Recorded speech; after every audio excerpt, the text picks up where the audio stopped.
নমস্কার, আমি লিপি সাহা। হ্যালো এভরিওয়ান, কী অবস্থা, কেমন আছেন সবাই? আশা করছি খুব ভালো আছেন সবাই। আমরাও ভালো আছি আপনাদের আশীর্বাদে, ঈশ্বরের কৃপায়। আপনারা যেখান থেকে আমার ভিডিওটা দেখছেন সবাইকে অনেক ওয়েলকাম আমার নতুন আরও একটা ভিডিওতে। গতকাল রাত্রে স্বপ্নিলের স্কুলের ব্যাগ আর কিছু জামাকাপড় ভিজিয়ে রেখেছিলাম, তো সকালবেলা ঘুম থেকে উঠে আগে সেগুলোকে ধুয়ে দিলাম।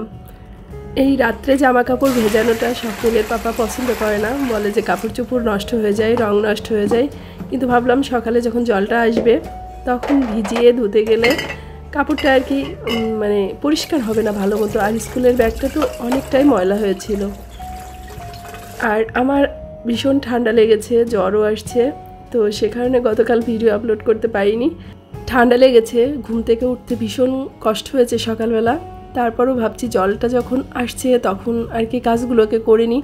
ওদেরকে আর কি ডাকিনি, স্বপ্নিলের বাবাকে ডাকলে ও আর কি জল টল ভরে রাখতো, কিন্তু ভাবলাম আমার তো আরও অনেক কাজ আছে, তো আমি আর কি কাজগুলোকে করে নিই। আর যেহেতু এই ভিডিওটা আমি একাদশীর দিন করেছিলাম, তো একাদশীর দিন সকালবেলা রান্নাঘরে বেশ কিছু কাজ থাকে, ধোয়া মোছার।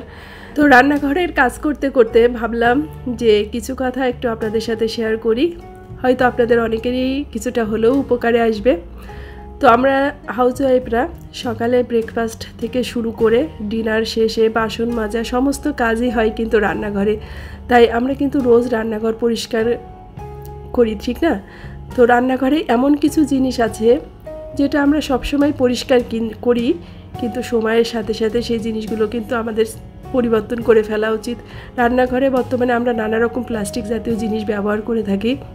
তারপর মোছার জন্য তোয়ালে বা যে কোনো কাপড়, তারপরে চপিং বোর্ড, প্লাস্টিকের কৌটা, এসব কিছুই কিন্তু আমরা দীর্ঘদিন ধরে ব্যবহার করি, কিন্তু এগুলো কিন্তু দীর্ঘদিন ব্যবহার করতে করতে এই সমস্ত জিনিসগুলোই নানা রকম জীবাণু বহন করে এবং এগুলো আমাদের জীবনের জন্য ক্ষতিকর হয়ে ওঠে।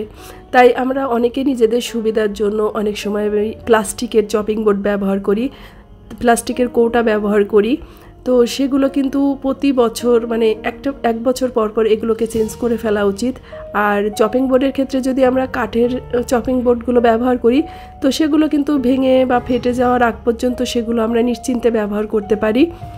আর জারের ক্ষেত্রে বা কৌটার ক্ষেত্রে যদি আমরা কাঠ অথবা কাচের জারগুলো ব্যবহার করি, সেগুলো কিন্তু খুবই ভালো হয়। তো আজকে না ভয়েস ওভারটা দিতে ভীষণই কষ্ট হচ্ছে, মানে গলার মধ্যে খুশখুশ করছে।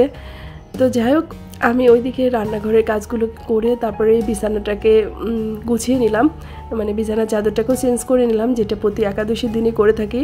আর এদিকে একাদশীর আর কি যে সবজি, তারপর এই যে সাবু রান্না করেছি, তো এগুলো রান্না শেষ।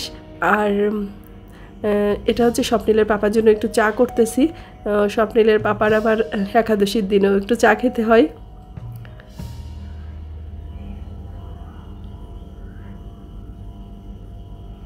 তো এদিকে হচ্ছে সবজিটা শেষ, সবজি মানে আজকে একটু শুধুমাত্র আলু দিয়ে একটু তরকারি রান্না করেছি। তো এদিকে আলুর তরকারিটা হয়ে গেছে, এর মধ্যে সামান্য একটু চিনি দিয়ে দিলাম। আর কিছু ফল এনেছিল, তো সেগুলো এখন ব্যাগ থেকে ঢেলে নিব। তো এখানে তরমুজ এনেছে, কয়েকটা আম এনেছে খুবই অল্প পরিমাণে, আর কলা এনেছিল। তো যে জিনিসটা এবছর আমাদের প্রথম আনা হয়েছে সেটা হচ্ছে এই যে তালের শ্বাস। আর এখন স্বপ্নিলকে এই তালের শ্বাসটাকে পরিষ্কার করে দিব আর একটা আম কেটে দেব। তো আজকের ভিডিওটা এ পর্যন্তই। সবাই ভালো থাকবেন, সুস্থ থাকবেন, দেখা হচ্ছে নেক্সট ভিডিওতে।